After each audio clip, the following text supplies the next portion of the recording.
Someone should explain to Robyn the difference between having a relationship and having a situationship. Hi, my name is James, and this is my take on reality. In this episode, I wanted to talk about the tell-all and how Robyn's approach to Christine leaving is tremendously unsettling. In her view, Christine has somehow stole her life dream and her life goal. And it's crazy the way she put it down. But before we get into it, I wanted to first say thank you to anybody who has subscribed to the channel. You guys are amazing. You're awesome. You're fantastic. You're super stylish. And you're very smart.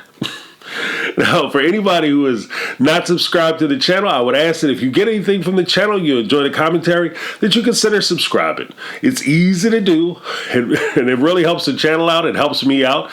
And hey, who doesn't want to help a brother out? So go ahead and hit that HBO special, which stands for Help a Brother Out special, down below by clicking the subscribe button and ringing the bell so you get notified anytime I upload new videos. Also, since it's Christmas time, the time for giving and sharing, now would be a great time to share the video. So go ahead and share the video with your friends because, sharing is caring. So that would be awesome as well. And leave a thumbs up down below to let me know that you guys are still getting some from the content. Now let's get it. Now, as I talk about Robyn and her whole approach to Christine leaving, I got to tell you that while I'm watching the tell-all and everything that I've seen through the time that I've started watching the Sister Wives program and talking to my daughter about it, I got to tell you that I found it a little disingenuous for the most part, but there is a huge part of it that is very unsettling to me. And the reason why I say it's a little unsettling is because it doesn't take into account the fact of who Christine is, who she evolved to be, and what was actually in the best interest of Christine. Now, I understand that when you're in a relationship with somebody, whether it's a friendship, job, opportunity, or whatever the case may be, that you develop certain ties to them. You have maybe certain visions of where your life is going to be with that person.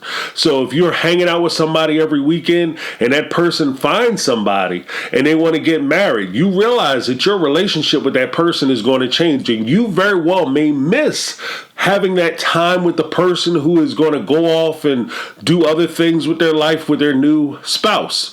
Whether it's have kids, buy houses, jobs, and all that stuff, you're no longer going to be the first phone call. And that's just what you have to come and deal with. That's part of getting older. That's just a realization to it. But as that friend who is being left behind, in my view, I would always be happier for my friend. I want for them the things that they want for themselves. I want them to be happy. And if that involves them no longer being around me or being involved with me, then I want happiness for them. And I would imagine that if you're truly somebody's friend, and especially in a close situation, a close quartered situation like being somebody's sister wife, that would be the approach that you would take. You would want somebody to be happy for you. If Christine went out and she found somebody and she fell in love with him and this person is her soulmate, why can't Christine be happy? According to Robyn and the way she tries to present herself, she's found her soulmate in Cody. And you're happy. So the same way that Christine could probably, with a little distance, a little space, Christine, Janelle, Mary, with a little distance, little space, could probably look back and say, you know what? I'm happy for you guys. I'm happy you guys have each other. You found each other. But I just can't be a part of your situation. I understand that. And that is you respecting the individual. And that's part of what I see, is that when Robyn talks about she had a dream and she had this grand idea that they would all somehow work through their problems, and when they became old people, they would sit on the porch and share lives and sip tea. It kind of begs the question, whose porch are they going to be sitting on? Because Robyn's the only one who owns any property. So I guess all of them would gather around at Robyn's house and sit on her porch and drink her tea because nobody else got a pot to piss in or a window to throw it out of. But I digress. Did she imagine that all these things would happen? And because those things are no longer going to be feasible in the current state that they're in, then all of a sudden Christine is taking something from her, and she's hurt and she's crippled by the fact that Christine is now leaving. You don't even have a relationship really with Christine now, because as Christine has demonstrated, if you guys had a relationship aside from where you were in your situationship, then you would continue to have that relationship. She had a relationship with Janelle. There were things that they disagreed with. They themselves have said that they've gone back and forth. They said horrible things about one another, but they found common ground outside of their relationship or the ties that they had regarding the sister wife situation. They were able to get past that. And because they were able to get past that, they developed a friendship and, dare I say, a sisterhood beyond just being married to Cody. In Mary and Robyn's case with Christine or even with Janelle, they're simply married to the same guy. It's, and when I talk about relationship versus situationship, Christine and Janelle have a relationship. Mary and Robyn and Christine and Janelle, they all have a situationship. A situationship is very similar to people that you may hang out with at work. Those are situationships for the most part.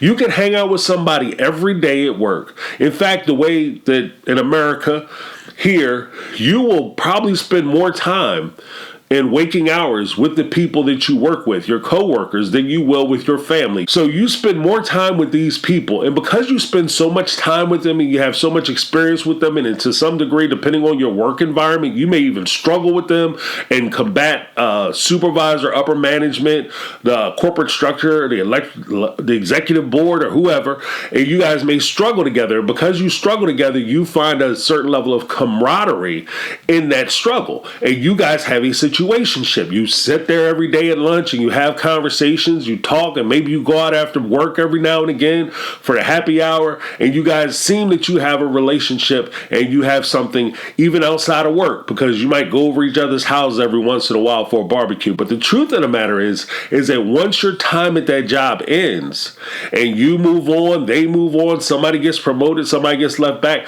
all of a sudden that relationship changes. And what that tells you is that you didn't necessarily have a true relationship with them as much as you had a situationship.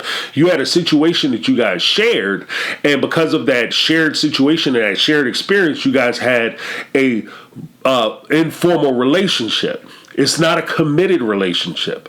You guys have no commitment to one another. Being a friend with somebody, there's a certain level of commitment there. Being engaged or married to somebody, dating someone, there's a certain level of commitment there. You guys just showing up at the same place at the same time doesn't imply any kind of commitment or any type of call for loyalty. Like, for instance, there might be somebody that you see every week at the bar or club or place you go to. If you go do Legos, you might run into somebody and you guys sit there and chat every week, but you don't have each other's phone numbers and you don't have each other's addresses. Hell, in some situations, you might not even know each other's last name. But to a degree, lesser degree, you guys have an informal relationship, but I call that a situationship because the situation brings you guys together.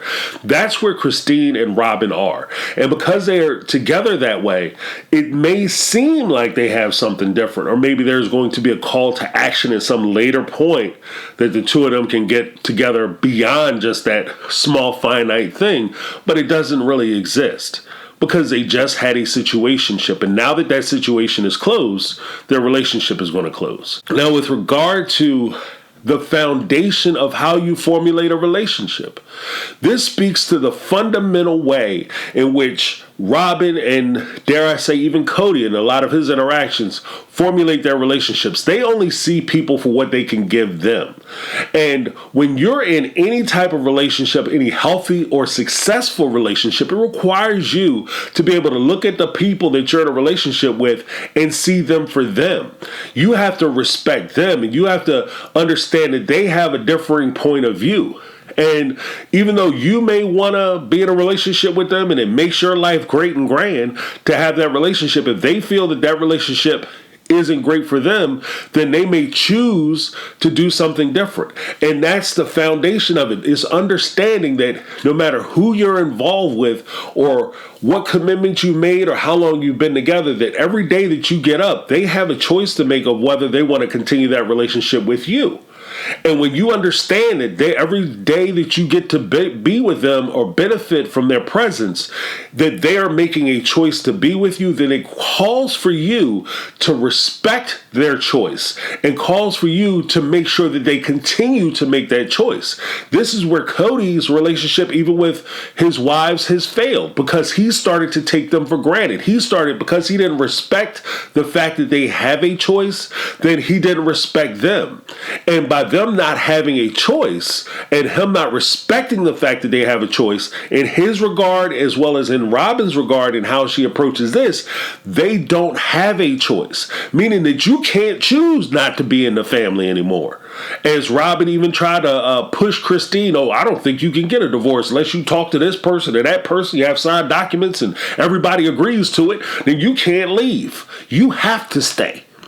And that's why, because you don't respect their ability to choose. And because you don't respect their ability to choose, you don't feel like you have to put any effort into the relationship. And because you don't feel like you have to put any effort into the relationship, now all of a sudden, you're neglecting them, you're taking them for granted, and they don't want to be a part of a situation where they feel like they're being taken advantage of.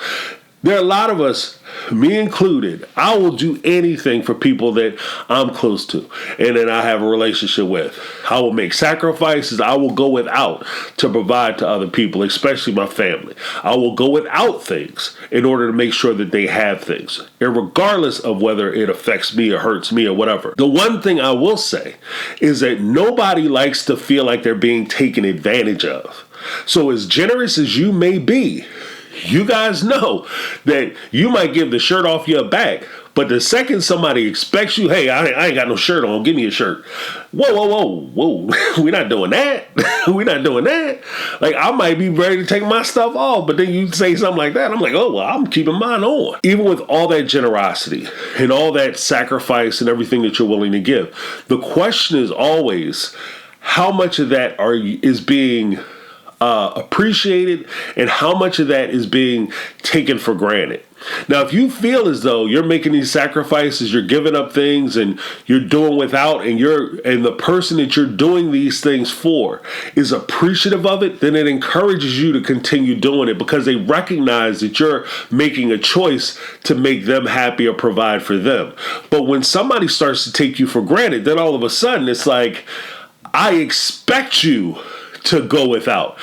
In Robyn's case, in Cody's case, they expected Christine to be in a loveless marriage and live a loveless, lonely life in order for her to come into their lives and make them happy. Robyn's inability to face the fact that some people just don't want to be a part of your life.